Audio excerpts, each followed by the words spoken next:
Pagkauwi ng batang babae mula sa paaralan, masaya niyang ibinalita sa kanyang ina na nakakuha siya ng 10 puntos sa pagsusulit sa Ingles. Ngumiti ang ina ng masaya, kaarawan ngayon ng kanyang anak. Ngunit nang sindihan ng bata ang kandila at tumingin sa kanyang ina, bigla siyang natigilan. Nagulat ang ina at tinanong ang anak kung anong nangyari. Namutla ang bata at sumagot, "Hindi ito ang aking ina, kaluluwa lamang ito ng aking ina." Lumabas na simula pagkabata, may kakayahan na siyang makita ang mga kaluluwa ng mga patay. Sa kasamaang palad, namatay ang kanyang ina kamakailan lamang sa isang aksidente. Patuloy na tinatanong ng bata ang ina kung totoo bang patay na siya. Habang tuloy-tuloy ang pagiyak ng ina, sinabi nitong gusto niyang makita ang paglaki ng anak, ngunit sa pagkakataong ito, kailangan na talaga niyang umalis. Ayaw niyang mag-alala pa ang ina, kaya't pinilit ng bata na pigilin ang kanyang emosyon, ngunit bumagsak pa rin ang kanyang mga luha. Binigyan siya ng babala ng ina, "Lalamag ang gabi. Magsuot ka ng scarf, at simula ngayon, huwag ka nang tumitig sa mga mata ng mga kaluluwa." Ngunit ang sagot ng bata, "Buti na lang may ganito akong kakayahan, kaya nakikita ko pa rin si mama." Nauubos na ang oras. Nais ng ina na magpaalam sa anak. Pinilit ng batang maging matatag at sinabing, "Pumunta ka na sa isang mabuting lugar." Tumango ang ina habang lumuluha, ngunit sa sandaling iyon, bigla siyang naglaho. Hindi na nakayanan ng bata. Umiyak siya ng labis sa sakit. Walang laman ang silid maliban sa isang larawan nilang mag-ina. Maya-maya, tumawag ang ospital. Nang siya'y medyo kalmado na, lumabas siya ng bahay at nakita ang sugo mula sa impyerno. Dumating ito upang kunin ang kanyang buhay. Sa katunayan, 8 taon na ang nakalilipas mula nang ma-aksident ang kanyang ina. Dapat ay namatay na silang mag-ina noon pa. Narinig ni Kim Shin, ang goblin, ang panalangin ng ina noon. Ayaw sana niyang makialam sa mga bagay ng mundo, ngunit nang malamang may sanggol sa sinapupunan ng babae, lumambot ang kanyang puso at iniligtas ang mag-ina. Nang dumating ang mga sugo ng impyerno noon, nawala na sila. Habang litong-lito ang bata, may tinig siyang narinig. Isang matandang babae ang lumitaw at hinayla siya sa likod. Pinuna ng babae na wala sa talaan ang pangalan ng bata, kaya tila nag-alinlangan ang sugo ng impyerno. Pagkaalis ng sugo, sinabi ng matanda na kailangang linisin agad ang bahay upang hindi na siya matagpuan muli. Di nagtagal, naglalakad ang matanda sa tulay. Nang makasalubong niya ang isang lalaki, bigla siyang naging isang magandang babaeng nakasuot ng pulang damit, at ang lalaki na may naging binatang makisig. 10 taon na pala ang lumipas, ang batang babae noon ay isa ng dalagang nasa high school. Pagkatapos ng klase, may babaeng multo na gustong makaagaw ng pansin ni Unak, ngunit hindi siya pinansin ng dalaga. Kaya't sumigaw ang multo at nagbago ang itsura sa isang nakakatakot na mukha. Noon niya napagtanto na nakikita siya ni Unak. Nanginginig ang mukha ng multo, tumingin sa malayo, at mabilis na tumakbo palayo. Hindi pa rin maunawaan ni Unak ang lahat ng dumaan sa kanyang tabi ang isang lalaki. Hindi niya alam na ito ang maalamat na goblin, at ang goblin na may hindi rin alam na ang dalagang dumaan sa kanya ay ang kanyang hinahanap sa loob ng higit 900 taon, ang kanyang goblin bride. Nasugatan siya sa puso ng isang espada ngunit hindi namatay. Hindi ito isang biyaya, kundi isang parusa. Nang araw na iyon, muli siyang nanalo sa digmaan. Nagbunyi ang lahat, ngunit pagdating sa tarangkahan ng lungsod, tinawag siyang taksil ng general. Panyana siya ng mga sundalo. Isa-isang bumagsak ang kanyang mga kapatid na mandirigma. Lumaban sila para sa hari sa loob ng 3 araw at 3 gabi, ngunit ganoon ang naging kabayaran. Sa huli, bumukas ang tarangkahan. Bitbit niya ang espada at lumapit sa hari, ngunit sinabi ng hari na kailangan niyang mamatay bilang taksil, o papatayin ang kanyang buong pamilya. Naiinggit ang hari sa kanya, dahil mas iginagalang siya ng taong bayan. Ang kanyang nakababatang kapatid na babae, alam na hindi na sila makakatakas, ay matatag na nagsabi, "Kung ito ang kapalaran, huwag kang titigil." Nagpatuloy siya sa paglalakad, at panyana ang kapatid niya. Hindi na siya lumingon. Bumagsak siya sa lupa, at inutusan ang kanyang pangalawang general na siya ang pumatay sa kanya, dahil ayaw niyang mamatay sa kamay ng masamang tao. Lumuhad ang general habang lumuluha, at sinaksak siya sa puso. Ipinagbunyi ng mga kaaway ang tagumpay, at itinapon ang kanyang bangkay sa ilang, walang sinumang pinayagang ilibing siya. Lumipas ang maraming taon, nanatiling nakabaon ng espada sa kalumaan at kalawang. Dumating ang kanyang pamilya upang mag-alay sa kanya. Isang paro-paro ang lumapag sa espada. Niyanig ng espada ang lupa, dumagundong ang kalangitan. Narinig ng mga Diyos ang panawagan. Iniligtas niya ang buhay ng marami, kaya naging immortal siya. Ngunit dahil sa dami ng kanyang pinaslang sa digmaan, pinarusahan siyang makita ang kamatayan ng lahat ng kanyang minamahal, at hindi makalimutan kahit isa. Tanging ang Goblin Bride lamang ang makakabunot ng espada sa kanyang dibdib upang siya'y mapahinga ng tuluyan, at maglaho magpakailanman. Mahigit 900 taon ang lumipas. Isang sanggol ang isinilang, at labas ng kanyang bintana, may mga kaluluwang nakatingin sa kanya. Pabulong nilang sinasabi, siya ang bride ng goblin. Mabilis lumipas ang panahon. Pagkalipas ng 18 taon, ang sanggol ay naging isang magandang dalaga. Maaga siyang naulila, at ngayon lumaki sa pangangalaga ng kanyang tiyahin, ngunit hindi naging madali ang buhay. Palagi siyang minamaliit ng buong pamilya ng tiyahin. Hindi niya alam, malapit na siyang makaranas ng malaking pagbabago sa buhay niya. Matagal nang hinahanap siya ng immortal na lalaki. Malakas ang ulan sa labas. Nakatitig siya sa 2 payong sa loob ng bahay. Sumigaw ang tiyuhin, kapag kinuha mo ang payong na yan, mamamatay ka. Ngunit bago pa man makalayo, ibinato ng tiyahin ang isang mangkok ng kanin sa kanyang ulo. Tahimik siyang nagtiis habang walang umaako ng kasalanan. Ibinigay pala ng kanyang yumaong ina ang insurance policy sa kanya, ngunit nawala ang pera. Akala ng tiyahin ay siya ang kumuha, kaya't ganoon na lang ang trato sa kanya. Pinigilan niya ang kanyang luha at lumabas ng bahay sa gitna ng malakas na ulan. Kaarawan ni Yunak, ngunit bitbit ang birthday cake, naupo siya sa dalampasigan at nanalangin, Panginoon, sana makahanap ako ng trabaho para hindi ko nakailanganin ang pera ng tiyahin. Sana makahanap na ako ng nobyo. Narinig ni Kim Shin ang kanyang panalangin. Wala sana siyang balak makialam, ngunit nang hipa ni Yunak ang kandila, ang hawak niyang bulaklak ay nagsimulang umusok, at doon siya muling tinawag. Sa unang pagkakataon sa loob ng mahigit 900 taon, may tumawag sa kanya. Laking gulat niya nang mapansin niyang hindi niya kayang makita ang hinaharap ni Yunak, isang pambihirang bagay. Sinabihan niya si Yunak na maghanap ng trabaho sa tindahan ng manok para ma-promote. Pagkatapos, bigla siyang naglaho. Sumigaw si Yunak, nasaan ang nobyo ko? Kinabukasan, pumunta si Yunak sa tindahan ng manok para maghanap ng trabaho ngunit nabigo. Akala niya niloloko lang siya ni Kim Shin. Habang naglalakad, nagliyab ang isang tambak ng basura sa harap niya. Dali-dali niya itong inapula, muling lumitaw si Kim Shin. Akala niya'y nagpapakaabala lamang si Yunak, kaya't muli siyang nawala. Sa simbahan, nagsindi ng kandila si Yunak, at nang hipa niya ito, muling lumitaw si Kim Shin. Muling tatalikod si Kim Shin, pero, naisip ni Yunak ang bagong paraan, hinihipa niya ang kandila sa kanyang cellphone, at nagkaroon ito ng parehong epekto. Nang muli siyang akmang umalis, hinayla siya ni Yunak. Laking gulat ni Kim Shin, hindi siya tinamaan ng apoy nito. Tinanong ni Yunak kung siya ba'y isang elf. Tinanong siya ni Kim Shin kung ano naman siya. Sabi ni Yunak, simula pagkabata, nakakakita na ako ng multo. Sabi nila ako raw ang bride ng goblin. Ipinakita rin niya ang simbolo sa kanyang leeg. Hiniling ni Kim Shin na patunayan niya ito. Tinanong siya kung ano ang nakikita sa kanya. Sagot ni Yunak, matangkad, mga 30 taong gulang. Ngunit hindi niya binanggit ang espadang nakabaon sa kanyang dibdib. Hindi inaasahan ni Kim Shin ang mga susunod. Binuksan niya ang pinto, at isang kisap mata, napunta siya sa Canada. Ngunit agad ding sumunod si Yunak, laking gulat niya. Tinanong niya si Yunak kung sinundan siya nito sa pinto. Sumagot ang dalaga, saan ba ito? Nang matiyak niyang nasa Canada sila, ngumiti siya at sinabing, dahil may ganito kang kapangyarihan, papakasalan kita. Nagulat si Kim Shin sa kanyang sinabi. Pagbalik nila, binigyan ng babaeng nakapula si Yunak ng isang bag ng spinach. Mariin niyang sinabi, kainin mo ito kasama ang iyong pamilya. Pagka-uwi ni Yunak, sinalubong siya ng kanyang tiyahin. Agad siyang nenes at inutusan si Yunak na magsaing. Pinakuluan niya ang spinach at inilagay ito sa kimbap. Sa oras ding iyon, dumating ang nakatatandang kapatid dala ang isang libro, isang pasalubong mula kay Yunak galing Canada. Akala ng tiyahin ay gusto ni Yunak na tumakas dala ang pera ng insurance, kaya patuloy niya itong pinagsabihan. Pumunta sa kusina ang chismosang kapatid. Akmang hihiwe na sana niya ang kimbap para tikman, pero aksidente niyang nasugatan ang sarili. May isang lalaki ring kumuha ng piraso at isinubo ito, ngunit sa kasamaang palad, siya ay nabulunan. Doon lang tumigil ang tiyahin sa pagmamalupit kay Yunak. Hindi pa rin alam ni Yunak na ang babaeng nakasuot ng pula ay ang matandang babae na minsang nagligtas sa kanya mula sa mensahero ng impyerno. Umupo si Yunak mag-isa sa labas habang kumakain ng kimbap na siya mismo ang nagluto. Biglang sumiklab ang galit sa kanyang puso. Samantala, si Kim Shin ay nakahiga rin sa kama, gumugulong at hindi mapakali. Ang tanging tao na maaaring tumawag sa kanya at sumunod sa kanya sa pinto ngunit hindi nakikita ang espada sa kanyang katawan ay si Yunak, ang kanyang nobya. Habang iniisip niya ito, biglang sumagi sa kanyang isipan ang imahe ni Yunak. Masayang pinapagaspas niya ang kanyang mga paa, saka biglang bumangon upang harapin siya at linawin ang lahat. Ngunit nang makaharap niya si Yunak, sinabi niyang masyado itong mapagbigay, at paano raw niya nagagawang basta na lang magtiwala sa mga estranghero. Gusto niya talagang makita si Yunak ngunit ayaw niyang aminin. Nakalimutan pa nga niya kung ano talaga ang nais niyang itanong. Pag-uwi ni Kim Shin, nadatnan niya ang mensahero ng impyerno sa kanyang bahay. Lumalabas na pumayag si Dayoa na popahan ng silid ang mensahero. Matagal nang kasama ni Kim Shin si Dayoa mula pagkabata, ang kanilang pamilya ay matagal nang naglilingkod sa mga goblin. Sinabihan ni Kim Shin ang mensahero na umalis, ngunit naglabas ito ng kontrata sa pag-upa. Sa isang iglap, nasunog ang kontrata.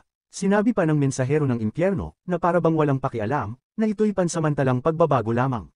Kinabukasan ay lilipat siya, at kakain silang dalawa ng masaya. Gamit ang mahika, nagsimulang manginis ang dalawa sa isa't isa. Hindi nagtagal, matagumpay na nakahanap ng trabaho si Yunek. Masaya siyang nagsindi ng posporo at saka pinatay ang apoy. Biglang lumitaw si Kim Shin, mabuti na lang at natawag siya. Habang kumakain si Kim Shin, isinubo niya ang isang piraso ng steak at tahimik na tumalikod. Sa loob ng bahay, dumating ang mensahero ng impyerno sa kama at naghahanda ng isagawa ang sagradong ritual bago matulog. Biglang bumukas ang pinto, pumasok si Kim Shin at nagtanong kung maganda ba ang kanyang suot. Dahil sa paulit-ulit na istorbo, hindi na nakatulog ang mensahero. Para kay Kim Shin, masyadong maputi ang kumot ng mensahero. Sagot ng mensahero, gusto ko talaga ng ganyan. Kinaumagahan, paggising ng mensahero, tinitigan siya ni Kim Shin na tila ba kontento. Tinukso naman siya ng mensahero gamit ang maruruming salawal. Pinagpatong ni Kim Shin ang kanyang mga palad sa tuhod, saka kumuha ng libro at inilapag, sabay kalog ng kanyang mga binti, hinihintay niyang tawagin siya ni Yunek. Nagsindi ng posporo si Yunek at pinatay ang apoy, ngunit pagtalikod niya, natuklasan niyang hindi si Kim Shin ang dumating kundi ang mensahero ng impyerno. Hinaranggan ng sugo ng impyerno ang daraanan ni Kim Shin sa oras na iyon. Biglang lumitaw si Yunek at agad tinakpan ang mga mata ni Kim Shin, natatakot siyang baka may gawin ng sugo ng impyerno na masama sa kanya. Ngunit hindi niya alam na sa lakas ng isang goblin, wala itong takot sa sugo ng impyerno. Hinawakan ni Kim Shin ang kamay ni Yunek at hinayla siya patalikod. Pinayuhan ng sugo ng impyerno si Kim Shin na huwag makialam, ngunit bago pa niya matapos magsalita, biglang kumulog at kumidlat sa langit, galit ang goblin. Natakot si Yunek na baka mapahamak ang goblin kaya sinubukan niya itong hilahin palayo, ngunit hindi lamang tumanggi ang goblin na umalis, nagbanta pa ito na hindi niya hahayaang agawin ng kahit sino ang kanyang goblin bride. Sa sandaling iyon, natuklasan ng sugo ng impyerno na si Yunek pala ang goblin bride na matagal nang hinahanap ni Kim Shin. Ibig sabihin, hindi na niya ito maaaring saktan. Agad na nagbago ng paksa ang sugo at ipinaliwanag na sinusubok lamang niya ang laman ng kanilang mga puso. Pagkaalis ng sugo, sinabi ni Kim Shin kay Yunek na aalis na siya at huwag na siyang tawagin muli sa hinaharap. Dahil hindi masabi ni Yunek ang espada na nakatusok sa dibdib ng goblin, napagpasyahan ni Kim Shin na hindi si Yunek ang kanyang tunay na bride. Matapos ang isang malungkot na pamamaalam, nagtungo si Yunek sa isang grupo ng mga multo. Pagkatapos magtanong-tanong, nalaman niya na ang taong nagligtas sa kanya at sa kanyang ina noon ay si Kim Shin, ang goblin. Nakaupo si Kim Shin sa isang silya, tulala, nang biglang lumitaw ang hamog. Akala niya ay tinatawag siya ni Yunek kaya masaya niyang iniunat ang kanyang mga galami at tumayo. Ngunit nadiskubre niyang iyon pala ay usok mula kay Doa. Hindi nagtagal, dumating ang pinagkakautangan sa bahay ng tiyahin ni Yunek. Para iligtas ang sarili, ibinunyag ng tiyahin na may ipon si Yunek. Pagkatapos makapagtapos sa paaralan, pilit na isinakay si Yunek ng pinagkakautangan sa kotse at sila'y nawala sa harap ng gate ng paaralan. Palubog na ang araw ng halugugin ng pinagkakautangan ng bag ni Yunek, ngunit wala siyang nakita. Nang sindihan ng driver ang lighter, agad lumapit si Yunek para hipan ang apoy at tawagin ang goblin, ngunit hinayla siya ng lalaki. Lubhang natakot si Yunek at sinabi niyang wala sa kanya ang ipon. Nawalan na ng pasensya ang lalaki at papaluhan na sana siya nang biglang lumiwanag ang simbolo sa kanyang leeg. Samantala, nagtutunggali sa loob ng bahay si Kim Shin at ang sugo ng impyerno. Biglang nahulog sa sahig ang mga plato. Napahinto ang mga mata ni Kim Shin sa lalaking unti-unting nawala ng tiyaga habang pinupunit ang damit ni Yunek. Pumalag si Yunek, umiiyak at humihingi ng tulong. Biglang huminto ang kotse at namatay ang mga poste ng ilaw sa kalsada. Kasabay ng malakas na pagsabog, nagdilim ang buong kalsada. Dahan-daang iniangat ni Yunek ang kanyang ulo, may dalawang figurang lumitaw sa di kalayuan. Habang palapit ng palapit ang mga ito, napansin niyang sila pala ang goblin at ang sugo ng impyerno. Namula ang mga mata ni Yunek. Agad lumapit ang goblin, at sumabog ang ilaw ng kotse. Sa gulat, inutusan ng lalaki ang driver na bilisan ang takbo. Ngunit isang asol na liwanag ang dumaan, at nahati sa dalawa ang kotse. Pinulot ng goblin ang scarf ni Yunek, binuksan ang pinto ng sasakyan, at tinulungan siyang bumaba. Isinuot niyang muli ang scarf kay Yunek bago humarap sa dalawang lalaki. Ang kalsadang iyon ay mawawala sa mapa sa loob ng 2 araw, makakaranas sila ng walang tigil na sakit at hirap. Pagkatapos ng 2 araw, matatagpuan sila ng pulis, at buburahin ng sugo ng impyerno ang kanilang mga alaala. Kinabukasan, dinala ni Dika ang mga dokumento ng buong pamilya ng tiyahin ni Yunek sa harap ni Kim Shin. Ang sinumang umawak sa Goblin Bride ay tiyak na magbabayad. Binuksan ng babae ang drawer at nagulat sa 2 gold bars na bigla na lang lumitaw. Laking tuwa ng buong pamilya, ngunit hindi nila alam na iyon ay isang kaparusahan. Pagkakuha ng mga ginto, agad silang nag-away. 3 tao ang nakatitig sa gold bar sa mesa. Kahit na sobrang antok na sila, wala ni isa ang gustong matulog. Biglang nagising ang nakatatandang kapatid at napansing na wala na ang ginto. Agad nilang hinabol ang kapatid na babae. Habang nangyayari ito, nakaupo ang goblin sa isang restaurant at pinagmamasdan sila. Isang magandang palabas ang magsisimula. Pauwi na si Eunuch mula sa trabaho nang madiskubre niyang ang buong pamilya ng kanyang tiyahin ay nakaalis na, iniwan siyang mag-isa, walang palm. Naupo si Eunuch sa gilid ng kalsada, tulalang nakatitig sa tuyot na bulaklak ng buckwheat na hawak niya sa kamay. Sa panahong iyon, wala na talagang mapuntahan si Eunuch. Ngunit kinabukasan, natagpuan siya ni Ginang Sunny. Sa kabutihang palad, si Sunny ay mabait at madaling pakisamahan, hindi lamang niya pinagalitan si Eunuch, kundi binigyan pa siya ng maagang sweldo. Habang nag-iihaw ng pusit, malalim sa pag-iisip si Eunuch, puno ng alaala ni Kim Shin habang iniligtas siya. Pagbalik niya sa ulirat, sunog na ang pusit kaya agad niya itong pinatay. Sa aklatan, biglang lumabas ang puting usok mula sa katawan ni Kim Shin. Napangiti ito at ang mukha niya ay puno ng tuwa. Nang lingunin ni Eunuch, nakita niyang talagang nasamo niya ang goblin. Tinanong siya ni Kim Shin kung ano ang nais nitong ipakita. Tinanong ni Kim Shin kung may nakita ba siya sa kanyang dibdib. Ang sabi lang ni Eunuch ay may nakita siya pero hindi niya binanggit kung ano yon. Matapos makuha ang impormasyon kay Kim Shin, tumalikod si Eunuch at umalis. Agad siyang hinabol ni Kim Shin at niyaya siyang kumain sa isang restaurant. Nagiihaw ng karne si Kim Shin habang si Eunuch naman ay kinain ito ng buo. Akala ni Kim Shin ay magtatanong siya kung may nakita si Eunuch sa kanya, pero sinabi ni Eunuch na ayaw niya sa tono ng pagtatanong nito. Umorder si Eunuch ng malaking baso ng tubig sa bar nang biglang marinig niya ang pamilyar na boses. Lumitaw ang sugo ng impyerno, ngunit sa pagkakataong ito, wala siyang masamang intensyon. Gusto lamang nitong uminom kasama nila, ngunit muling tumanggi si Kim Shin na bayaran ito, kaya't hindi sila maaaring magsama sa inuman. Nagsalita ng ilang salita ang sugo bago umalis. Sinabi ni Eunuch na gwapo ang sugo ng impyerno, kaya biglang nagselo si Kim Shin. Maingat siyang nagtanong kung ano ang palagay ni Eunuch sa kanya. Sagot ni Eunuch, medyo matanda ka lang tingnan. Pagkarinig nito, agad niyang inagaw ang baso ng tubig at hindi na niya pinainom si Eunuch. Samantala, ang buong pamilya ng tiyahin ni Eunuch ay nagtungo sa isang tindahan ng ginto at pilak. Nang makita ng may-ari na may kakaiba sa ginto, gumawa ito ng dahilan para umalis at agad tinawagan ang pulis. Agad silang dinala. Sa presinto, hindi ito ordinaryong gold bar, dahil hindi ito dapat mapasakamay ng karaniwang tao. Nagtaka ang tiyahin at sinabing sa kanyang pamangkin iyon. Nang tanungin ng pulis kung ano ang pangalan ng pamangkin, kahit anong pilit, hindi nila ito maalaala. Akala ng pulis ay nagsisinungaling sila, kaya't kinulong ang buong pamilya. Sa supermarket, sinabi ni Kim Shin sa sugo ng impyerno na siya ay aalis. Gusto rin niyang mangako ang sugo na kapag umalis na siya, huwag na nitong sasaktan si Eunuch. Kahit palagi silang nagtatalo, makikita sa mata ng sugo ang panghihinayang. Matapos ang huling pagtatalo nila ng sugo ng impyerno, pupunta sana si Kim Shin kay Eunuch para magpaalam. Sa panahong iyon, nakaupo si Eunuch sa baybayin, malungkot at namimiss ang kanyang ina. Nais sana siyang aliwin goblin, nit hindi niya mahanapan ng tamang salita. Ang lahat ay dapat damaloy ng natural. Inihanda ni Eunuch ang isang regalo para sa goblin, isang pulang dahon na galing pa sa Canada. Pagkakatanggap ni Kim Shin ng regalo, bigla niya itong tinapik sa ulo. Bagaman medyo ang kilos na iyon, para kay Eunuch, iyon ang pinakamagandang regalo. Sabi ni Kim Shin na kailangan na niyang umalis. Namula ang mga mata ni Eunuch, pilit na pinipigil ang emosyon. Patuloy ang pagbuhos ng ulan sa ibabaw ng kanilang payong, na parabang sumasalamin sa damdamin ni Kim Shin.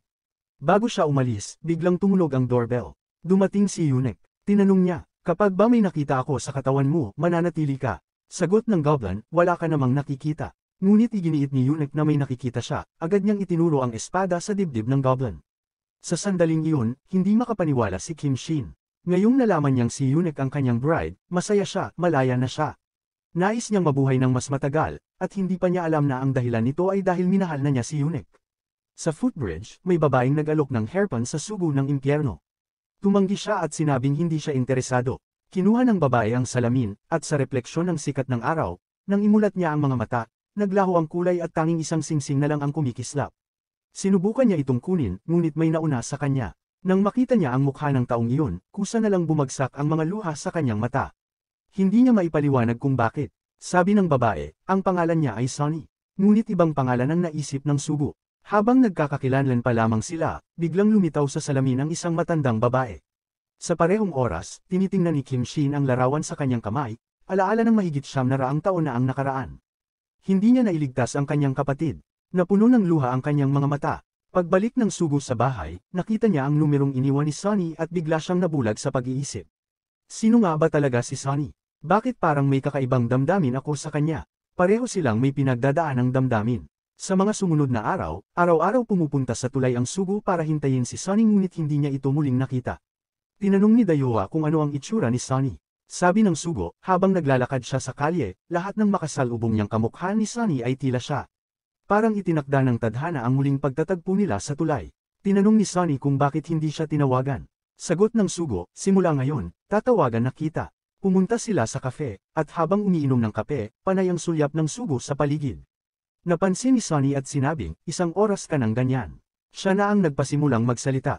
Tinanong niya, nakalimutan mo ba ang pangalan ko? Tinanong din niya ang Sugo kung ano ang pangalan nito. Bigla siyang nagtaka, para bang wala talaga siyang pangalan. Umupo ang 2 taong malungkot. Sabi ng Sugo, tinanong niya ako kung ano ang pangalan ko. Patay na ako, paano ko siya sasagutin? Malungkot ang mga mata ni Kim Shin, puno ng ngiti ni Yunek sa kanyang alaala. Lumalabas, hindi pa nagtatagal nang muli siyang ipatawag ni Yunek. Lasing si Kim Shin noon. Tinanong siya ni Yunek kung ano ang ginagawa niya sa loob ng mahigit 900 taon. Sabi ni Kim Shin, naghihintay ako sayo. Tinanong ni Yunek, aling bride ako? Sagot ni Kim Shin, ikaw ang una, at ikaw rin ang huli.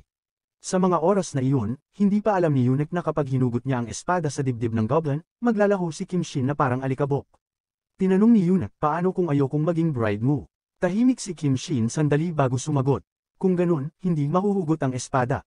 At kung hindi ito mahugot, hindi ako magiging masaya. Naniniwala si Yunek pero hindi pa niya alam ang lahat. Hindi nagtagal matapos niyang dalhin si Yunek sa Canada, inimbitahan niya itong kumain ng paborito nitong beefsteak. Magkasamang naglalakad at nagkukwentuhan ang dalawa sa lansangan. Nagtampisaw sila sa tubig sa tabi ng fountain. Napakaganda ng sikat ng araw. Umupo si Kim Shin sa isang bangko habang pinagmamasdan si Yunek sa di kalayuan, na tila nagliliwanag. Kumarba ang gilid ng kanyang mga labi. Biglang tumakbo si Yunek papalapit sa kanya, habang bumabagsak ang pulang mga dahon sa ibabaw ng librong hawak niya. Noon niya napagtanto, ninakaw na pala ang kanyang puso. Habang naglalakad si Yunek sa lansangan, bigla siyang nakarinig ng masakit na tinig. May maltong hamarang sa kanyang daraanan. Mabilis itong humingi ng paumanhin at nagmakaawang pumunta si Yunek sa tinitirhan nito upang bumili ng mga pagkain para sa refrigerator. Bagamat hindi malinaw sa kanya ang motibo ng multo, pumayag pa rin si Yunek. Binuksan niya ang refrigerator at wala itong laman. Kinuha niya ang mga merienda sa kanyang bag at inilagay doon. Tinulungan niya ring tiklupan ang mga kumot at ayusin ang mga libro. Biglang naging maayos ang magulong silid. Matapos ihanda ang libing ng kanyang anak, dinala ng ina ang pagod niyang katawan sa tinutuluyan nito. Nang buksan ang ilaw, nang inig siya habang hinahaplos ang una ng anak, wala na ang init nito.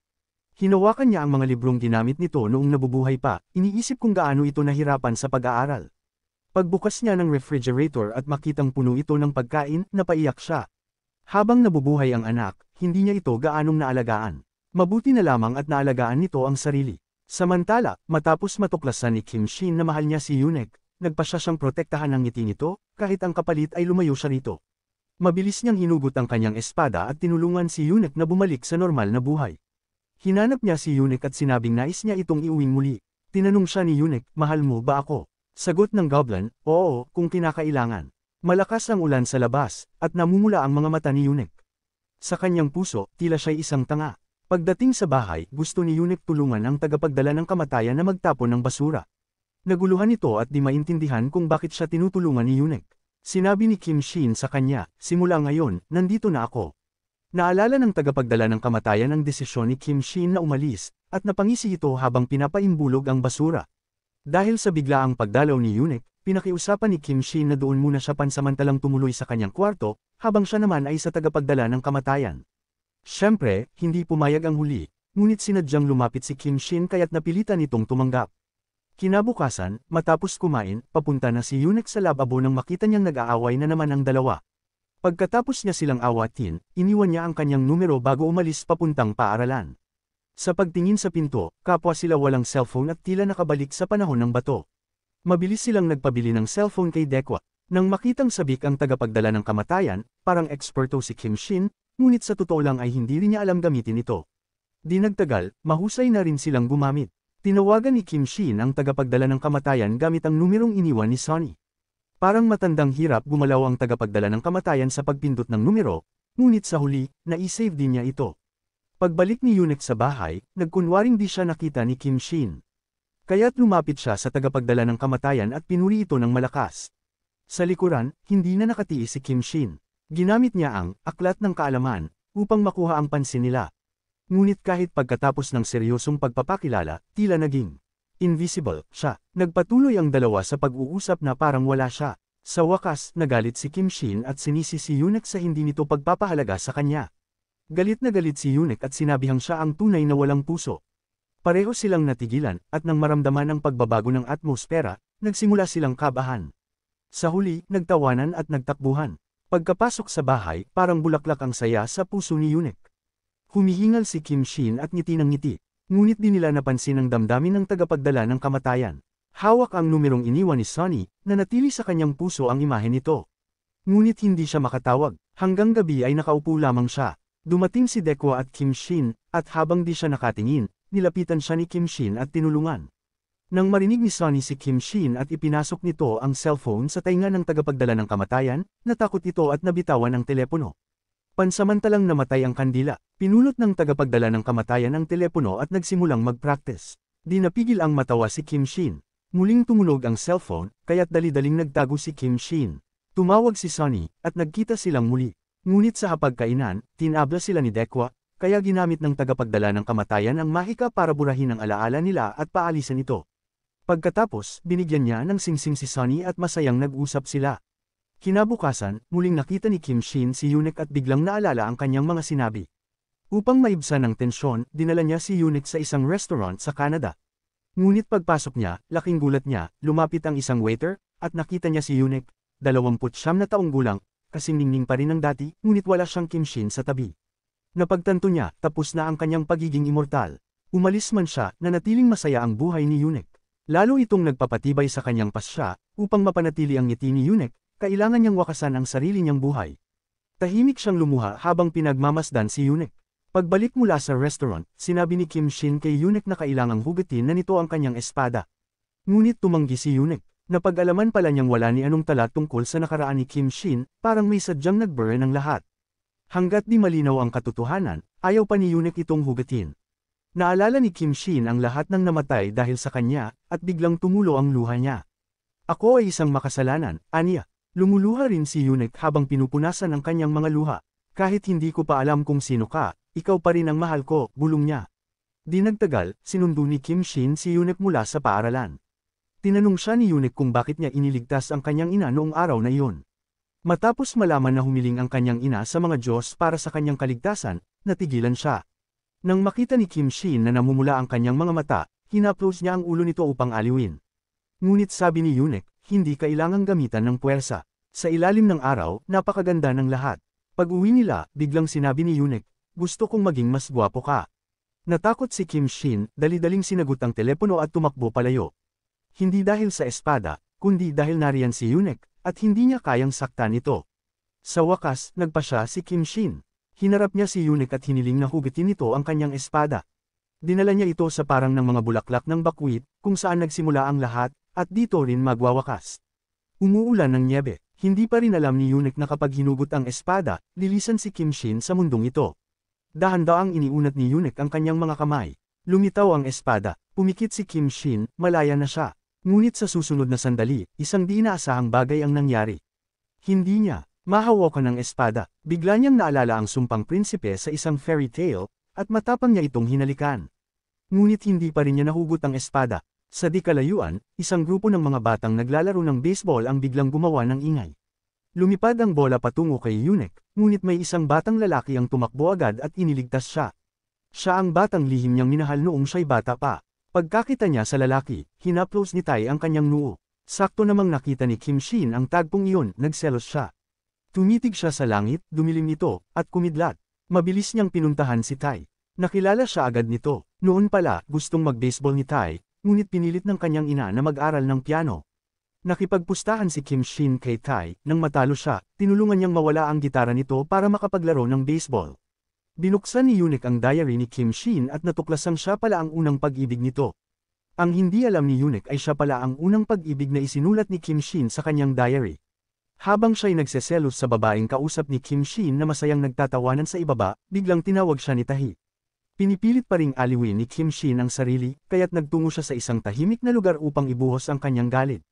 Pagbukas niya ng pinto, napagtanto niyang hindi pa rin nakakauwi si Eunuch. Hindi na siya mapakali kaya't agad niyang tinawagan ito. Sagot ni Eunuch, abala siya, at agad nitong ibinaba ang tawag. Nagpunta si Kim Shin sa lugar kung saan naruroon ang mga multong kilala ni Eunuch upang siya'y mahanap. Nakita niya si Eunuch na kumakanta sa entablado, at napangiti siya ng buong saya. Noong una, hindi magawang hawakan ni Eunuch ang espada, kaya inakala niyang hindi siya ang babaeng itinadhana para sa goblin. Natakot siya na baka palayasin siya ni Kim Shin, kaya't naisipan niyang mag-ipon ng pera at lumayo na lamang. Ang hindi niya alam, kahit hindi siya ang nakatakdang nobya ng goblin, mahal na siya ni Kim Shin. Habang masaya silang nag-uusap, biglang nasaktan ng matindi si Kim Shin, muling lumitaw ang espada. Sa kalituhan, iniunat ni Eunuch ang kanyang kamay papunta sa espada. Sa pagkakataong ito, nahawakan na niya ito. Pinilit niyang idiin ang espada habang nasasaktan. Tinulak siya ni Kim Shin palayo, kaya tumilapon siya. Ngunit ginamit ni Kim Shin ang kanyang mahika upang saluhin siya. Dahil sa matinding takot, nawalan ng malay si Eunuch. Nang magkamalay si Eunuch, ang una niyang tanong ay, ayos ka lang ba? Tiningnan siya ni Kim Shin at napagtanto niyang tunay siyang minamahal nito. Bagaman nasugatan, napakasaya ni Kim Shin, patunay ito na si Eunuch nga ang kanyang itinakdang nobya. Ngunit para kay Kim Shin, ito ay isang napakahirap na desisyon. Kinabukasan, dinala ni Kim Shin si Eunuch sa isang universidad para sa panayam. Nang makasakay na si Eunuch sa bus, kumaway sila sa isa't isa bilang pamamaalam. Ilang minuto pa lang ang lumipas, isang lalaking bumagsak sa kanyang bisikleta ang naging sanhi ng isang matinding aksidente. Ang bus na sinakyan ni Eunuch ay nadamay. Sa loob ng bus, may isang lalaking dismayado sa pagkabigo sa panayam. Pasigaw niyang sinabi, sana magka-aksidente na lang ngayon. Sa susunod na segundo, naganap nga ang aksidente. Nababalot ng malamig na hangin ang paligid, tanging iyak ng mga bata ang maririnig. Nahulaan ng goblin ang aksidenteng ito. Ang sanhi ay isang magnanakaw. Habang kumakaway si Eunuch kay Kim Shin, unti-unting umalis ang bus. Kaunti na lang ang oras. Gamit ang mahiwagang pintuan, sinubukan ni Kim Shin na harangin ang magnanakaw, ngunit huli na siya ng isang hakbang.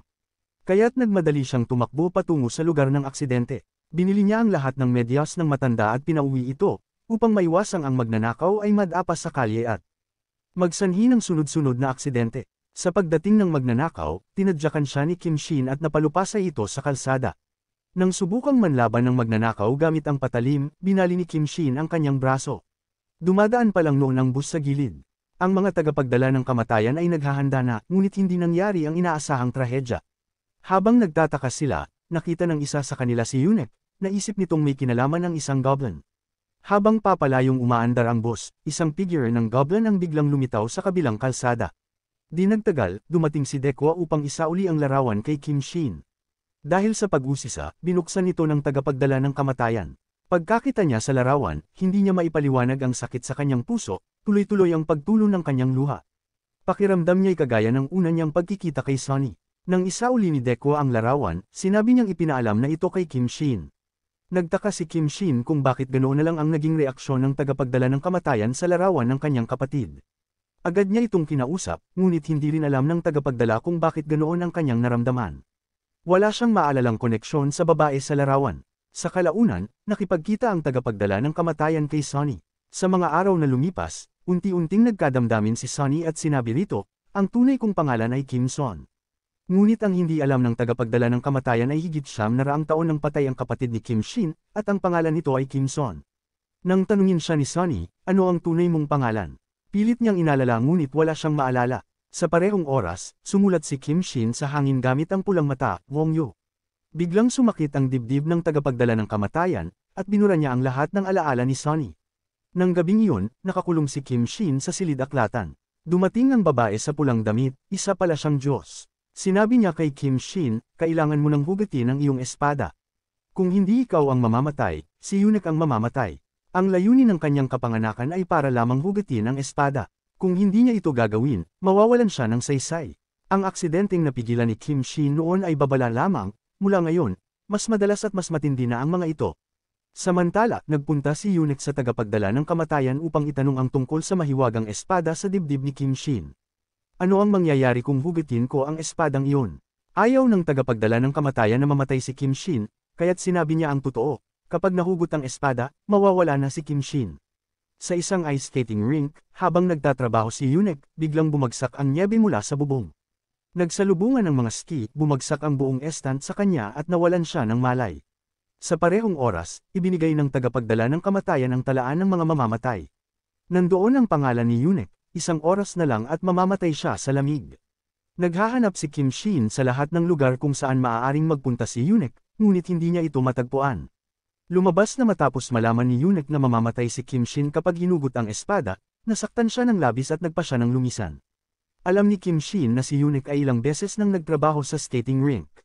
Nagpunta siya roon upang sunduin ito, ngunit ayaw na siyang sumama ni Yunek. Habang naglalakad si Kim Shin sa slope, naalala niya ang babala ng Diyos, na mas lalala pa ang mga aksidente. Alam niyang hindi ito aksidenteng ordinaryo.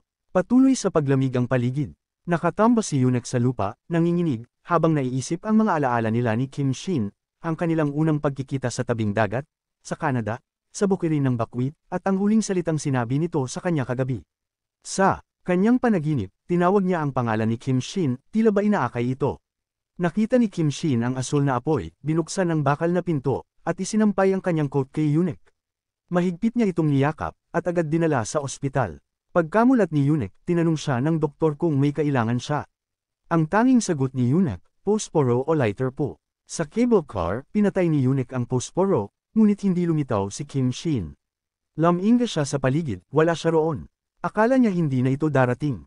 Napuno ng luha ang kanyang mga mata, ngunit bigla siyang napatawa. Nakita kasi niya ang isang pamilyar na figure sa himpilan. Huminto ang cable car, at sinalubong siya ni Kim Shin. Sinabi ni Yunek, akala ko, iniwan mo na ako. Akala ko hindi ka na muling babalik, sabi ni Kim Shin. Matagal na akong naghihintay sa iyo rito. Habang naglalakad siya sa ibabaw ng nyebe, hamihip ang malamig na hangin mula sa kanyang likuran. Niyakap niya si Yunek. Napakalamig ng panahon, ngunit napakainit ng sinag ng araw. Sa pagkakataong ito, kahit isang Diyos pa siya, nais pa rin niyang subukang lumaban kahit minsan. Nang araw na iyon, isinama ni Kim Shin si Yunek sa kanyang part-time na trabaho. Sumunod siya sa tindahan ni Sonny, ngunit hindi nagkaayos ang dalawa at agad silang nag-away. Nang tumigil sila sa pagtatalo, biglang nagsalita ang mensahero ng impyerno. Si Kim Son ang istorbo ko, may dalang dalawang beer. Nagulat si Sonny nang marinig na alam ng lalaking iyon ang kanyang pangalan. Ganoon din si Kim Shin, dahil sa kanyang nakaraang buhay, ang pangalan ng kanyang kapatid ay Kim Son. Tinawag ni Sonny ang mensahero ng impyerno at tinanong kung paano niya nalaman ang kanyang pangalan. Doon lamang napagtanto ng mensahero na pagkatapos niyang masabi ang pangalan ni Sonny noon, tuloy-tuloy na niyang binubura ang alaala ng babae, kaya sa alaala ni Sonny, iniisip pa rin niyang walang nakakaalam ng tunay niyang pangalan. Papalayo na sana ang mensahero upang magdahilan at umalis, pero hinayla siya pabalik ni Sonny. Sa sandaling iyon, nakita niya ang nakaraang buhay ni Sonny. Ang anyo ni Sonny noon ay kaparehong-kapareho ng nasa larawan ng kapatid ni Kim Shin. Pareho rin silang may suot na singsing. Pag-uwi ng mensahero ng impyerno, matagal siyang nag-isip. Hindi pa rin niya maunawaan kung bakit noong una pa lang silang magkita ni Sonny ay hindi niya mapigilan ng lumuha. Naalala rin niya ang larawan ni Kim Shin kasama ang kanyang kapatid. Kung si Sonny nga ang reinkarnasyon ng kapatid ni Kim Shin, sino naman siya sa kanyang nakaraang buhay? Upang malaman ang katotohanan, nakipagkita muli ang mensahero ng impyerno kay Sonny sa ika-30 ng Desyembre. Hiniling niyang hawakan ang kamay niya upang silipin ang nakaraan. Ngunit tinanong siya ni Sonny tungkol sa kanyang pagkatao. Dahil patuloy pa rin itong tumanggi magsalita, nawalan ng pasensya si Sonny. Nakipaghiwalay siya at sinabing ayaw na niyang muling makita ito. Di nagtagal, kinausap ng mensahero ng impyerno si Kim Shin tungkol kay Sonny. Matapos ang ilang sandali ng pag-aalinlangan, inamin niya kay Kim Shin na nakita niya ang nakaraan ni Sonny. Ang itsura ni Sonny sa kanyang nakaraang buhay ay kapareho ng nasa larawan, ang kapatid ni Kim Shin. Naging seryoso si Kim Shin. Sinabi ng mensahero na ang babaeng kanyang nakita ay nakasuot ng puti, may dignidad at karangalan, ngunit tinamaan ng palaso at bumagsak. Tinanong ni Kim Shin kung ano pa ang nakita niya. Sinabi ng mensahero na nakaupo ito sa loob ng palanquin at may kinakausap sa labas. May tumugon sa kanya, isang tinig. Nanatiling tahimik si Kim Shin. Ang kapatid na hinanap niya ng higit 900 taon, nasa tabi lang pala niya. Muli siyang bumalik sa tindahan ni Sonny, mapula ang mga mata, niyakap siya at paulit-ulit na tinawag sa pangalan ng kanyang kapatid, Sonny. Hindi maintindihan ni Sonny ang nangyayari. Inakala niyang nababaliw na si Kim Shin. Ipinaliwanag ng mensahero ng impyerno na sa nakaraang buhay, kapatid siya ni Kim Shin. Ngunit ngayon, si Sonny ay isang normal na tao lamang, wala nang alaala ng nakaraan at hindi naniniwala sa reinkarnasyon. Dahil dito, hindi na siya kinilala bilang kapamilya at pinaalis. Kinabukasan, dinala ni Kim Shin ang lahat ng bagay na gusto ng kanyang kapatid noon upang ipakita kay Sonny. Ngunit wala ni isa ang gusto ni Sonny ngayon. Ipinakita rin niya ang larawan ni Kim Son at ikinwento ang kasaysayan ng kanyang kapatid. Mahigit 900 taon na ang nakalipas, si Kim Shin ay isang general sa digmaan, hindi kailanman natatalo. Sa dami ng tagumpay niya, mas mataas na ang tingin sa kanya ng tao kaysa sa hari. Maagang namatay ang unang hari at ang bagong hari ay pinalaki ng traidor na si Jung Han. Napakalaki ng ambisyon ni Jung Han, nais niyang kontrolin ang hari at ang buong korte. Ang kapangyarihan ni Kim Shin ang pinakamalaking balakid sa kanyang layunin. Sinimulan niyang lasunin ang isipan ng hari hanggang sa umabot sa puntong iniutos ng hari ang pagpatay kay Kim Shin. Nagpunta ang hari kay Reyna Kim Son upang pumili, maging reyna niya o mamatay kasama ng kapatid. Bagamat reyna na siya, mas mahal ni Kim Son ang kanyang kapatid. Kaya pinili niyang mamatay kasama niya. Pagkarinig nito, bahagyang sumakit ang dibdib ni Sonny. Nang bumalik siya sa restaurant, namutla siya. Ikinwento niya kay Yoon na habang pinapakinggan niya ang kwento ng kapatid ni Kim Shin, bigla raw sumakit ang kanyang dibdib. Hindi nagtagal, bumalik ang mensahero ng impyerno upang isauli ang singsing. Biglang may narinig siyang boses, ikinalitid ng kanyang damdamin. Nabitiwan niya ang singsing sa lupa. Nang pupulutin na niya ito, nakita niyang papalapit si Sonny. Agad siyang nagsuot ng sombrero at nagtago sa gilid. Pinulot ni Sonny ang singsing at nang siya'y bumaling, nakahinga na ng maluwag ang mensahero ng impyerno. Ngunit biglang lumingon muli si Sonny. Lumapit siya sa kanya at huminto sa harap nito. Tila sinusukat niya ang tangkad ng lalaki, at biglang inalis ang kanyang sombrero. Doon niya nakilala ang tunay na pagkakakilanlan ng mensahero ng impyerno. Nang mga panahong iyon, nakatanggap ng listahan ang mensahero ng impyerno ng mga taong malapit ng mamatay. Kasama sa listahan si Yunek, nakasaad na 2 linggo na lang at mamamatay siya dahil sa pagbagsak mula sa mataas na lugar. Agad itong ibinalita ng mensahero kay Kim Shin. Naalala ni Kim Shin ang sinabi ng Diyos noon. Maaaring napigilan mo ang una, pero darating ang pangalawa, o ang pangatlo. Kaya mo bang protektahan siya habang buhay? Pagkatapos ng mahabang pag-iisip, sinabi rin ni Kim Shin kay Yunek ang buong katotohanan. Namula ang mga mata ni Yunek sa luha. Lahat pala ng mga nangyari ay hindi aksidente, lahat ay bahagi ng tadhana. Sinisi niya ang kalupitan ng mga Diyos. Pero sa kabila ng lahat, ipinangako niyang patuloy siyang mabubuhay at mananatili sa tabi ni Kim Shin. Isang araw, may batang multo ang lumapit kay Yunek. Nakiusap ito na tulungan siyang iparating ang mensahe sa kanyang asawa. Tinulak daw siya nito mula sa itaas kaya siya namatay. Nagpasya si Yunek na tulungan siya. Natagpuan niya ang lalaking iyon at nagsama sila sa rooftop upang mag-usap. Sa kalagitnaan ng pag-uusap, hindi sinasadyang nabanggit ni Yunek ang proseso ng pagkamatay ng asawa ng lalaki. Biglang nag-iba ang itsura nito. At kasabay nito, nagbago rin ang petsa ng kamatayan ni Yunek sa talaan, naging ngayon.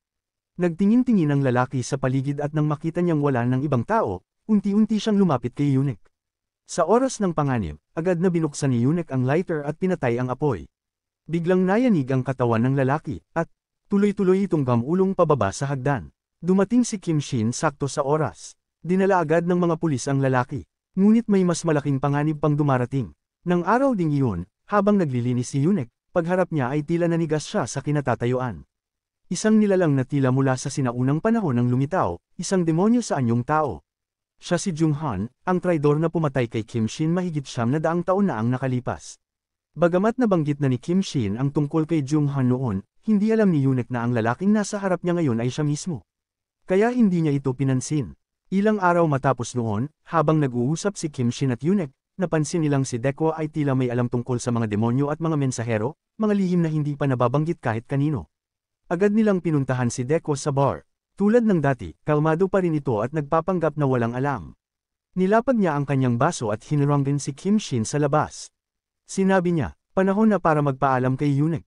Pagkasabi nito, nagbago siya ng anyo, naging isang paru-paro at lumipad palayo. Pagbagsak ng kanyang katawan, alam ni Kim Shin, ang nilalang na iyon ay isang Diyos. Samantala, lumapit si Jung Han kay Yunek. Inilahad niya ang kanyang pangalan at isinawalat na ang mensahero ng impyerno ay si Wang Yu, ang reincarnation ng sinaunang Haring Goryo na pumatay kay Kim Shin. Lubos ang pagkabigla ni Yunek. Ang mensahero na minsan ay tila inosente, mabait, at cute, ay siya palang malupit at malamig na hari noon.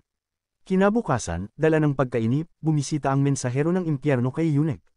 Sa mga alaala ni Kim Shin at Kim Son, nasabi niya na kung hindi siya si Jung Han, malamang ay siya si Wang Yu. Ngunit kahit sino man siya sa dalawa, isa siya sa mga kaaway ni Kim Shin, at mahirap para sa kanilang dalawa ni Sunny na magsama. Tahimik na nakinig si Yunek sa kanya, tila may malalim siyang iniisip. Pagkatapos noon, muling nakipagkita ang mensahero ng impyerno kay Sunny. Sa pagkakataong ito, handa na siyang labagin ang patakaran ng mga mensahero. Ginamit niya ang isang halik upang gisingin ang alaala ni Sunny sa kanyang nakaraang buhay. At nagtagumpay siya, sa ilang sandali, bumalik ang lahat ng alaala. Ang ngiti ni Kim Son, ang pag-aalala ng kanyang kapatid, ang galit ng hari, lahat ay bumalot sa kanyang isipan. At ang mukha ng hari, ito'y ang mensahero ng impyerno ngayon. Namumuo ang mga luha sa mga mata ni Sunny. Tinatanong siya ng mensahero, ako ba ay bahagi ng iyong nakaraang alaala? Tahimik si Sunny, bakas sa kanyang mukha ang pagkagulat at sakit. Nang tumingin siya sa mga mata ng mensahero, unti-unti siyang lumingon pataas. Dahan-dahan, binura ng mensahero ng impyerno ang masasakit na alaala sa kanyang isipan, at iniwan ang pinakamagaganda lamang. Tahimik siyang nagpaalam, kalimutan mo ako. Tumulo ang kanyang luha at dahan-daang dumampi sa pisngi ni Sunny. Umalis siyang tahimik. Si Sunny, hawak ang dibdib, sa huli na pahagulgol. Kinabukasan, bumisita si Kim Shin kay Sunny. At biglang sinabi ni Sunny kay Kim Shin na naalala na niya ang lahat, at sa sandaling iyon humingi siya ng tawad sa kanyang kapatid dahil ngayon lamang niya ito nakilala. Mahigpit siyang niyakap ni Kim Shin, sa wakas, nagbalik na ang kanyang kapatid. Ikinwento ni Kim Shin ang magandang balita kay Yunek. Nagtanong si Yunek kung bakit biglang naalala ni Sunny ang lahat. Doon naalala ni Kim Shin na nakalimutan niyang itanong ang tungkol dito. Tumigil sa pagngiti si Yunek at sinabi kay Kim Shin na minsan ay nakasalubong niya ang kaluluwa ni Jong-han. Lumapit ang demonyo at biglang may braso na sumakaw sa leeg ng lalaki. Dumating ang demonyo upang hanapin siya. Hinugot ni Kim Shin ang kanyang espada ngunit hindi nito masugatan ang lalaki. Sinabi ni Jong-han na ang mensahero mula sa impyerno ay si Wang Yu. Napatigil si Kim Shin. Naalala niya ang eksenang umiyak ang mensahero ng impyerno nang makita ang larawan ni Kim Son at ang nakaraan ni Sunny. Mabilis niyang nakuha ang kasagutan sa kanyang puso. Pinuntahan niya ang mensahero ng impyerno at marahang umakyat sa hagdanan, gaya ng ginawa niya mahigit 900 taon na ang nakalipas, patungo sa hari na Sumire sa lahat. Mabigat ngunit matatag ang bawat hakbang. Sinakal niya ang mensahero ng impyerno at sinabing, bumisita si General Kim Shin sa kanyang kamahalan. Ito ay muling pagkikita matapos ang 900 taon. Lumuha ang mensahero ng impyerno kahit alam niyang siya si Wang Yu, ang hari ng kasamaan. Ngunit muling nagtanong, ako ba talaga si Wang Yu? Bagaman puno ng galit ang mga mata ni Kim Shin, binitiwan niya ito sa huli, dahil sa kabila ng lahat, siya pa rin ay isang tapat na lingkod. Matapos malaman ng tunay na katauhan ng mensahero ng impyerno, lumipat sina Kim Shin at Yunek sa bahay ni Dea. Bagaman tila wala lang ito, ginawa ito ni Kim Shin dahil sa pag-aalala sa mensahero ng impyerno, wala na siyang ibang matutuluyan kundi ang mga ito. Ang nakaraang buhay ni Sunny bilang Kim Son ay tinag sa lalamunan ni Jong-han. Minsan na siyang tinanggihan ito sa harap ng hari, kaya't agad siyang nagplano laban kay Sunny. Mabuti na lamang at dumating agad ang mensahero ng impyerno para iligtas siya, ngunit hindi nito magawang saktan si Jun-han. Sinabi ng mensahero ng impyerno kay Yunek na binura na niya ang lahat ng alaala ni Sunny tungkol sa kanya, at hiniling niya kay Yunek na ibalik ang singsing kay Sunny. Pinuntahan ni Yunek si Sunny. Ikinwento nito ang tungkol sa mensahero ng impyerno. Lumabas na hindi nabura ang mga alaala ni Sunny. Nang tumunog ang mga wind chimes, dumating ang Diyos ng impyerno upang kausapin ang mensahero. Isiniwalat ng mensahero ng impyerno ang listahan ng mga patay para muling maalala ni Sunny ang kanyang nakaraang buhay. Dahil sa pag-abuso ng kapangyarihan, pinarusahan siya. Ang parusa ay ang maalala niya ang lahat ng alaala ng kanyang nakaraang buhay. Biglang sumakit ang ulo ng mensahero ng impyerno, tila pinupukpok ng martilyo. Bumalik ang lahat ng alaala. Nang lumaki si Wang Yu, natuklasan niya ang balak ni Jun-han. Nalungkot siya sa pagkamatay ni Kim Shin at Kim Son. Pininti niya ang larawan ni Kim Son, araw-araw ay tumitingin sa damit na suot nito ng buhay pa. Sa huli, uminom siya ng lason na dala ni Jun-han.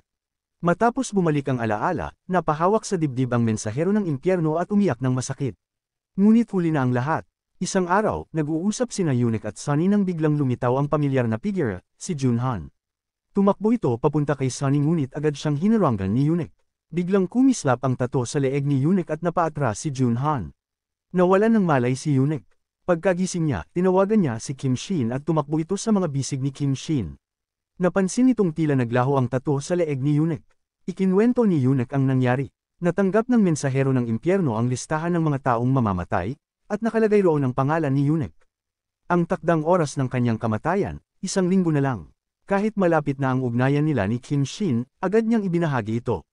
Tinanong ng mensahero ng impyerno si Kim Shin, alam mong kamatayan ang kapalit, bakit mo pa rin tinuloy? Sagot ni Kim Shin, gusto ko lang marinig ang utos na pugutan ng ulo si Park Jong. Ang dahilan pala ng unang emperador sa pagbibigay ng espada kay Kim Shin ay upang patayin si Jong-han. Nang paalis na si Kim Shin, bigla siyang napahawak sa dibdib.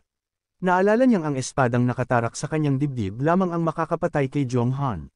Di nagtagal, natuklasan ng mensahero ng impyerno na naaalala pa rin siya ni Sonny. Naisip niya, pinalala niya ang mga masayang alaala at binura ang sarili. Ngunit para kay Sonny, ang pinakamasayang alaala ay kasama siya. Kaya nabigo ang hipnotismo. Ibinigay muli ni Sonny ang singsing sa mensahero ng impyerno at opisyal na nagpaalam sa kanya.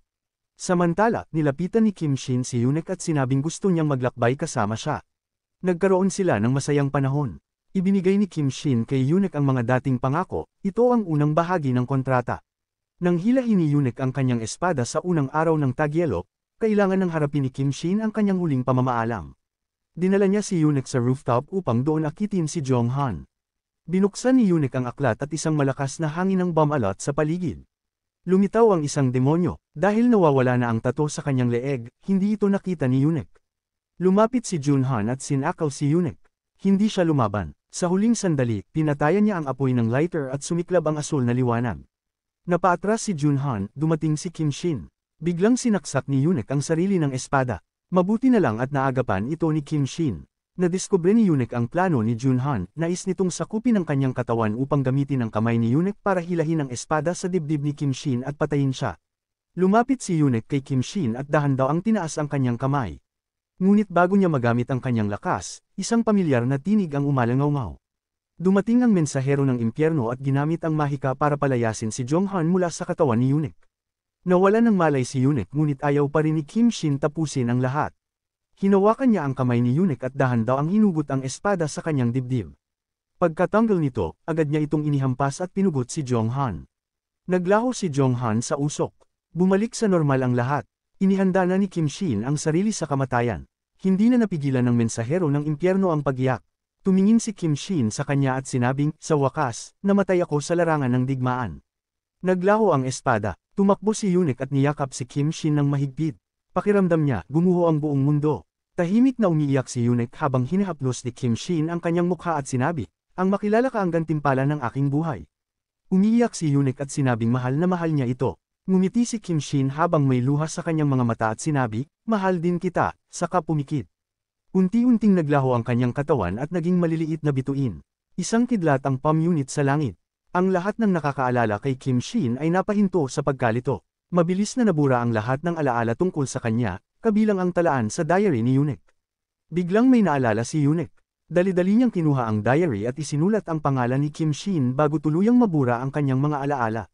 Mahigpit niyang niyakap ang diary habang humahabulhol. Napakalaki ng syudad na ito, pero wala na si Kim Shin. Isang paro-paro ang dahan-daang lumipad paitaas. Natapos na ang parusa ni Kim Shin. Palagi na lamang siyang gagala sa kawalan hanggang tuluyang mabura ang lahat ng kanyang alaala. Sa isang iglap, 9 na taon ang lumipas. Naging matagumpay na screenwriter si Yunek. Isang araw na umuulan ng malakas, nakahiga siya sa kama at biglang bumalik ang matinding sakit sa kanyang puso. Hindi niya maintindihan kung bakit tuwing umuulan ay nakakaramdam siya ng matinding lungkot at palaging umiiyak. Nang makita niya ang nasunog na bahagi ng diary, hindi rin niya alam kung bakit siya labis na nasasaktan. Hinawakan niya ang kwintas na nakasabit sa kanyang leeg, pero kahit anong pilit niya, hindi niya matindaan kung kailan iyon isinabot sa kanyang leeg. Samantala, sa mundo ng kawalan, patuloy lang sa paglalakad si Kim Shin, hindi alam kung saan patungo, paulit-ulit na natutamba at bumabangon. Pero sa kanyang kamay ay mahigpit niyang hawak ang isang pirasong papel, ang pangako nila ni Yunek noong unang araw ng pag-ulan ng Nyebe sa taon. Biglang hamangin at nilipad ang papel. Tumayo si Kim Shin at buong lakas itong hinabol. Kasabay nito sa mundo ng mga tao, dumating na ang unang Nyebe ng taon. Si Yunek ay nakaupo habang hawak ang cake, tila wala sa sarili.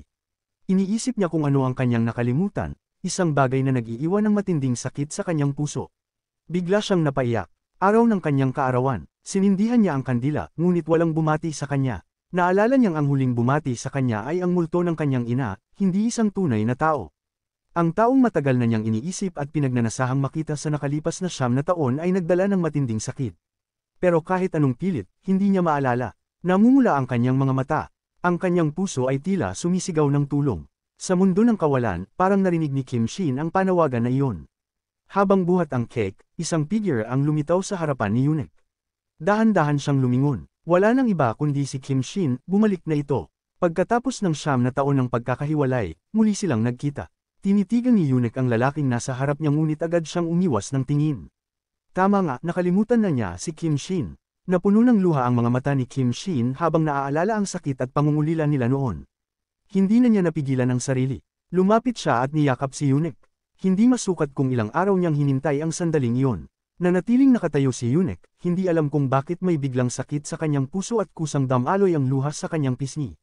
Bigla siyang natauhan na hindi niya kilala ang lalaking ito, kaya humingi siya ng paumanhin at lumayo. Dumalaw si Kim Shin kay Dakwa, ngunit nakalimutan na rin siya nito.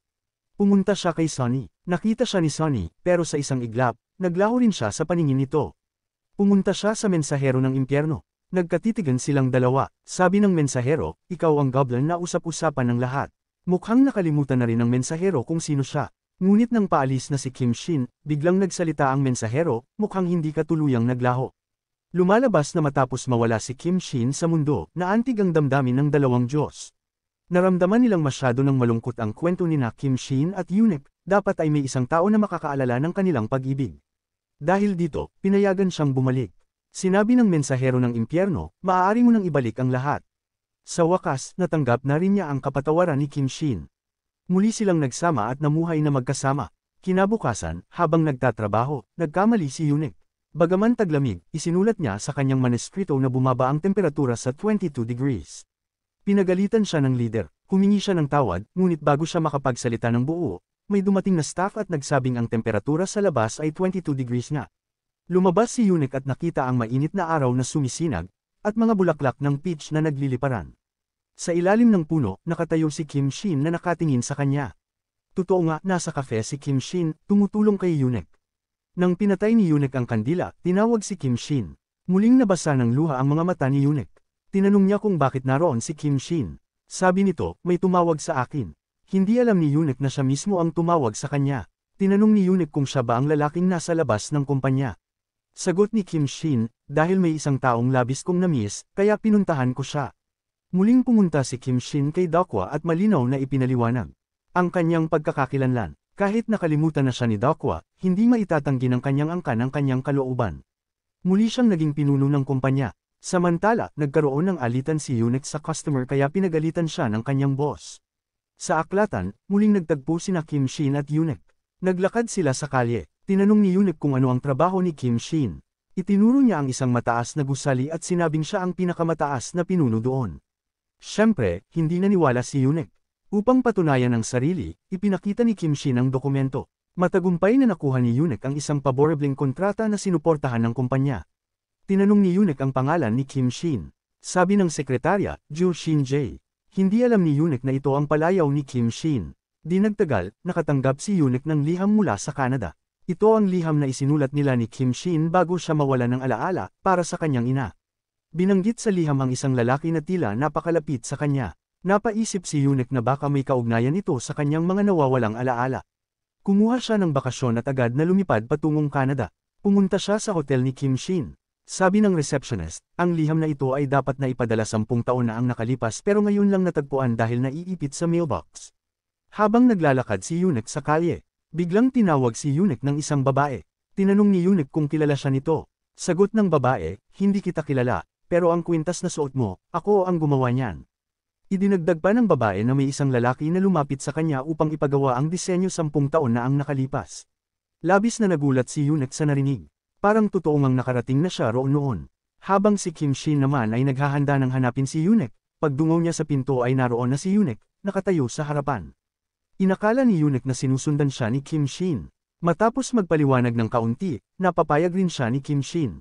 Nang nakita niyang naghahanda si Yunek na pumunta sa isang libingan, agad siyang pinigilan ni Kim Shin. Magkasabay silang naglakad sa isang makitid na daan. Ikinwento ni Kim Shin ang tungkol sa kanyang unang pag-ibig. Tinanong ni Yunek kung minahal niya ng labis ang babaeng iyon. Sabi ni Kim Shin, gusto ko siyang hawakan at yakapin. Medyo nagselo si Yunek, hindi niya alam na siya mismo ang unang pag-ibig na tinutukoy ni Kim Shin. Sa hotel, naalala ni Yunek ang sinabi ng babae, at ang pangalang Kim Shin na nasa kanyang diary. Iisa ba ang lalaking iyon? Naisip niyang maaaring oo, pero hindi niya maunawaan ng buo. Sumilip siya sa bintana at nakita si Kim Shin na nakaupo sa ibaba. Siya ba ang lalaking iyon? Bumaba siya at diretsahang tinanong si Kim Shin, nagkita na ba tayo dati? Nagulat si Kim Shin, pero pagkatapos ay tumayo at tinanong siya, gusto mo ba ako? Hindi tumanggi si Yunek. Masayang tumawa si Kim Shin at isinama siya sa isang restoran ng baka, ang paboritong kainan ni Yunek 10 taon na ang nakalipas. Matapos tumawag si Yunek kay Sunny, tinawag niya si Kim Shin upang sabay silang kumain. Napakapamilyar ng tagpong iyon. Noon pa man, nakita na ni Kim Shin ang tagpong iyon sa hinaharap. Ang lalaking kasama ni Yunek sa restoran ay siya mismo. Nang tanungin ni Yunek kung dinala na ba ni Kim Shin roon ang kanyang unang pag-ibig, tumanggo ito. Nakita ni Kim Shin ang selos sa mga mata ni Yunek at agad siyang tinanong, makikita ba natin ang isa't isa bukas? Sagot ni Yunek, babalik na ako sa bahay bukas. Tugon ni Kim Shin, makikita pa rin kita sa pag-uwi mo. Tinakpan ni Yunek ang kanyang mukha gamit ang meno, habang ngiti-ngiti sa tuwa. Pagbalik sa hotel, naupo si Yunek at nagbasa ng magazine. Bigla niyang nakita ang isang litrato ng libingan. Naalala niya na parang ayaw siyang papuntahin ni Kim Shin roon noon. Agad siyang nagtungo sa libingan. Laking gulat niya nang makita sa larawan ng lapida si Kim Shin. Dumating si Kim Shin sa eksaktong oras. Tinanong siya ni Yunek, isa ka na bang multo? Kaya mo ba akong sundan kahit saan? Galit siyang nagtanong kung nagpunta na ba sila roon 10 taon na ang nakalipas. Sagot ni Kim Shin, hindi, at siya'y umalis. Hamangin, nalaglag ang mga dahon. Inabot ni Yunek ang isang dahon ng maple at tahimik itong tinitigan. Biglang sumiklab ang mga alaala na parang alon, ang magagandang sandali nila ni Kim Shin ay unti-unting bumalik sa kanyang isipan. Hindi na napigilan ni Yunek ang sarili. Umiiyak siya at buong lakas na tumakbo. Pag-uwi, punong-puno ng imahe ni Kim Shin ang kanyang isip. Para siyang batang nawalan ng magulang. Sa huli, habang dumaraan sa isang tindahan, pinatay niya ang kandila sa harap ng pinto at humagulgol, tinatawag ang pangalan ni Kim Shin. Nilapitan siya ni Kim Shin, niyakap siya ng mahigpit, at banayad siyang hinalikan sa labi. Tumigil sa pag-iyak si Yunek. Walang ibang tao sa kalsada, tanging 2 pusong naglalagablab. Sa kabilang banda, pinapanood ni Sunny ang footage ng CCTV. Ang taong nandoon ay ang mensahero ng impyerno. Naalala niyang minsan, habang naglalakad, nakita niyang umiiyak ang lalaking ito. Nang araw na iyon, nakaupo ang mensahero sa isang kafe at biglang pumasok si Sunny. Nang makita siyang lumapit, unti-unting nabasa ang gilid ng mata ng mensahero. Umupo si Sunny sa tapat niya. Tinanong niya, paano mo ako kilala? Sagot ng mensahero, ngayon lang kita nakilala. Tinanong siya ni Sunny, bakit ka umiiyak noon nang magkasalubong tayo? Sagot ng mensahero, kasi kahawig mo ang isang taong malapit sa akin. Tinanong ni Sunny ang kanyang pangalan. Sa wakas, hindi na siya umiwas. Wang Yo, sagot niya. Matapos ang kaunting pag-uusap, umalis si Sunny. Ngunit paglabas niya sa kafe, tahimik na bumagsak ang luha mula sa kanyang mga mata. Lumalabas na pareho sila ng mensahero ng impyerno, ni isa sa kanila ay hindi nabura ang mga alaala noong gabi ng pagkawala ni Kim Shin. Noong gabing iyon, may batang lalaking nakaupo sa ulan. Dinala siya ni Sunny sa tindahan. Hindi niya alam, ang batang ito ay sinaniban. Dapat sanang burahin ng Diyos ang alaala ni Sunny, ngunit tinuligsan niya ito. Ang buhay ko, ako ang may karapatang magayos, hindi kayo. Kaya napanatili niya ang lahat ng kanyang alaala. Nang nasa restaurant siya at nakita ang kanyang kapatid, agad din itong nawala. Napaluha siya, kahit nang magkasalubong silang muli ng mensahero, nang makita niya itong umiiyak, tila nagtataka siya, ngunit pagtalikod niya, katulad ng mensahero, hindi na rin niya napigilan ang luha. Di nagtagal, bumalik si Yunek sa Korea. Habang naglalakad sila ni Kim Shin, bigla siyang tiningnan nito ng seryoso. Gusto talaga kitang pakasalan, ani Kim Shin. Nahulog ang mga bulaklak ng peach mula sa langit. Nanatiling nakatayo si Yunek, masayang lumuluha at tumanggo, oo, pumapayag ako. Pagbalik ng mensahero sa bahay, nalaman niyang bumalik na ang mga alaala ni Yunek. Ngumiti siya kay Yunek, masaya para sa kanilang dalawa. Ngunit pagpasok niya sa silid, nag-alala siya. Sa edad na 29, darating ang Diyos ng kamatayan upang kunin si Yunek. Kahit hindi siya, ibang mensahero pa rin ang darating. Tumanggap ang mensahero ng listahan ng mga kaluluwang kukunin. Karamihan sa kanila ay mga batang 7 hanggang 8 taong gulang. Biglang dumaan si Yunek at kumaway sa kanya bago umalis sakay ng sasakyan. Pagkaalis niya, biglang nawala ang listahan sa kamay ng mensahero. Nagbago ang kapalaran ng mga batang iyon. Nagulat ang mensahero. Naalala niya si Yunek na kakadaan lang. Nabasa ng luha ang kanyang kamay habang mahigpit niyang hawak ang listahan. Alam niyang dumating na ang tadhana ni Yunek. Sa bahay ni Kim Shin, naghanda siya ng mga bulaklak at alak, isang sorpresa para sa kanyang nobya. Pinayuhan niyang mag-ingat si Yunek sa pagmamaneho. Ngunit biglang may truck na dumulas pababa ng kalsada. Papabilis ito, at sa unahan ay may grupo ng mga bata. Kung hindi ito pinigilan, mapapahamak ang mga bata. Wala nang panahon para mag-isip. Agad na itinulak ni Unique ang kanyang sasakyan sa harap ng truck upang iharang ito. Natatakot siya pero mas gusto niyang iligtas ang mga bata. Ginamit niya ang huling lakas upang alalahanin ang mukha ni Kim Shin at sambitin ang kanyang huling salita. Mula noon, pumasok si Unique sa walang hanggang pagtulog. Mula sa itaas, nakita ng mensahero ng impyerno ang sakripisyo ni Unique. Sa unang pagkakataon, umiyak siya para sa isang patay.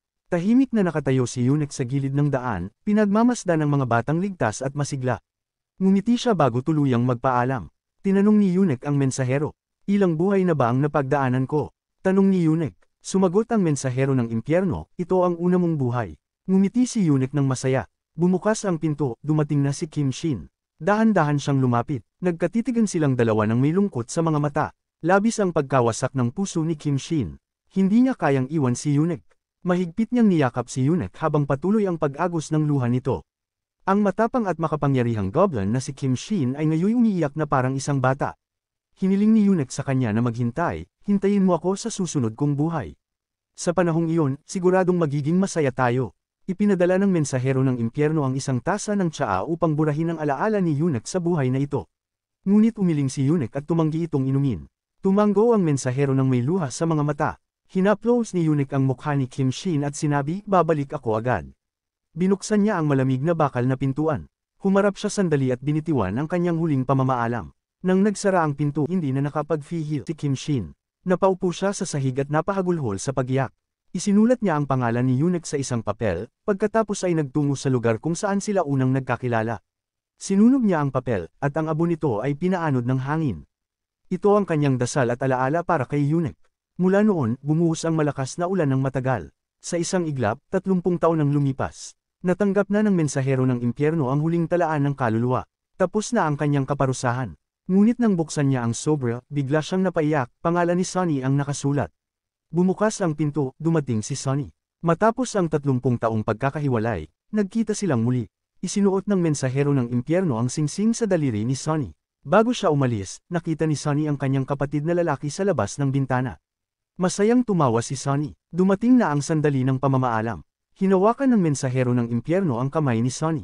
Sa mga mata ni Kim Shin ay naroon ang paglalamang habang pinagmamasdan ng dalawa. Magkasama nilang tinahak ang landas patungo sa pinto. Nag-iisang naglakad si Kim Shin sa bukirin ng mga bulaklak ng buckwheat. Sa pagkakataong ito, muli siyang naiwan mag-isa sa mundo ng tao, tulad ng dati. Hindi alam kung gaano na siya katagal naglalakad. Ngunit bigla siyang huminto. Nakita niya ang susunod na buhay ng kanyang kapatid at ng mensahero ng impyerno. Tahimik at masaya silang dalawa. Ngumiti si Kim Shin. Sa araw na iyon, habang mainit ang sinag ng araw, nakaupo si Kim Shin mag-isa sa tabi ng isang puntod habang nagbabasa ng libro. Biglang may narinig siyang pamilyar na boses, ito ang susunod na buhay ni Unique. Magkasama na silang muli. Maganda ang panahon. Sana'y matagpuan din natin ang init at ginhawa sa mundong ito. Ito na ang pagtatapos ng pelikula. Maraming salamat sa panunood. Kung nagustuhan ninyo ito, mangyaring mag-iwan ng komento at pindutin ang subscribe upang mapanood agad ang susunod na video. At magkita tayong muli sa mga susunod na palabas.